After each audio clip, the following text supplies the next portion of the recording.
qual a natureza dessa plasticidade cerebral, dessas mudanças, dessas transformações cognitivas.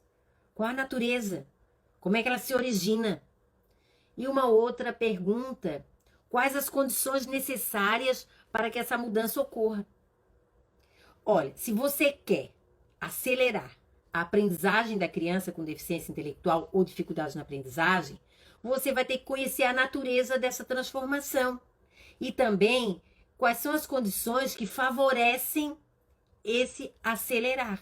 Alguns exemplos que você vai poder estar talvez clareando mais essa ideia. Primeiro, é sobre a existência dos neurônios espelhos, certo?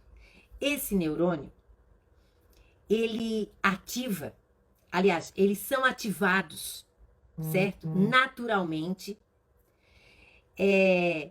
por aquilo que você vê, pelo aquele estímulo que você recebe. Pode ser uma forma de linguagem, pode ser uma expressão, pode ser um gesto. Por exemplo, aqui. Tomei água e vários de vocês vão sentir sede agora. Por quê? Porque o neurônio espelho, ele olhou para o meu copo. Você olhou para o meu copo, o estímulo foi lá dentro. A Isabel está tomando água. O neurônio espelho falou, e eu também. Estou com sede, quero água. Entendeu? Para ficar mais claro, quando eu trabalho essa parte mais prática de colocar essa plasticidade cerebral em funcionamento, você pode pensar assim, a criança pode ter dificuldade, né? Uma criança que não oraliza pode ter dificuldade. Não, a gente usa uma técnica chamada solilóquio.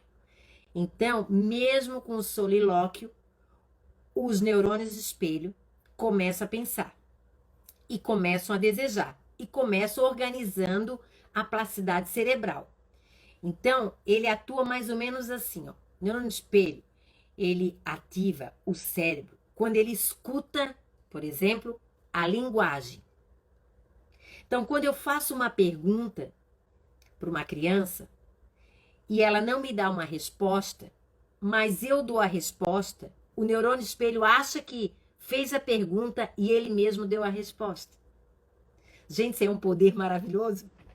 Isso aí, eu digo assim, ó, muda tudo, independente. Então a criança pode ter o maior comprometimento que você imagina. Se você aprender a fazer isso, você muda tudo. Você vai estar gerando nessa criança a necessidade da linguagem oral. Nós não temos uma única área no cérebro responsável pela linguagem, certo? Tem a linguagem oral, a representativa e coisa e tal. Então, tem várias áreas que são responsáveis pela linguagem. Então, eu vou dar um exemplo para você, né? Essas áreas, elas são ricas em neurônios espelho. Então, se eu sei que tem neurônio espelho no frontal, no parietal, no occipital, que são os lóbulos, né? Esses três mais assim. Então, o que eu vou fazer? Todo estímulo eu vou organizar para ativar essas áreas. E aí, eu digo, você acaba acelerando a aprendizagem porque você está seguindo o caminho certo. E não atirando para tudo quanto é lado.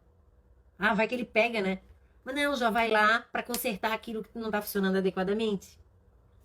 Se você tem que entender que praticamente todas as áreas do cérebro estão de alguma forma ligadas à linguagem. E o mais, a linguagem, ela organiza o pensamento. E essa parte de linguagem oral, por exemplo, organizar o pensamento, a linguagem oral é a minha de mediadora, que organiza o pensamento da criança, e a própria linguagem da criança também organiza o pensamento dela. Por isso que eu preciso que ela externalize o que ela pensa. Então, eu vou estar acelerando, porque eu estou mediando e ela está pensando. E essa parte que a linguagem organiza o pensamento, ela se localiza basicamente em todo o hemisfério esquerdo. É ativado. Então, se você pensar lá, numa das lives que eu fiz, com relação ao método fônico, como é que eu vou acelerar a aprendizagem da criança? Pelo método fônico, porque ele ativa várias áreas, como frontal, parietal, occipital, que estão cheias de quê? De neurônios espelho. Então, lá dentro, o estímulo vai ser recebido por uma legião que está ao meu favor, que eu sou mediadora. Então, a minha linguagem, os neurônios espelho, a plasticidade cerebral, gente, tudo está mudando. Então, esse processamento fonológico, ele acontece, primeiro a recepção, a captura desse estímulo e o envio para várias áreas. E aí, então, esse processamento que é sistêmico, ele vai ocorrer num espaço lá dentro do cérebro que se chama fissura de Sylvius, que é uma fissura que divide os lobos. Então, lá naquela fissura é que vai acontecer esse processamento, porque como é sistêmico, ele vai armazenar e ele vai interligar. E é lá que acontece esse processo.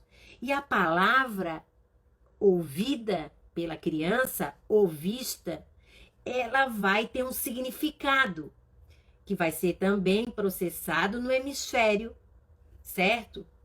Então, quando a gente faz a mediação, é uma provocação cognitiva para provocar os neurônios espelho, provocar essa rede sistêmica de funcionamento e, consequentemente, a plasticidade cerebral.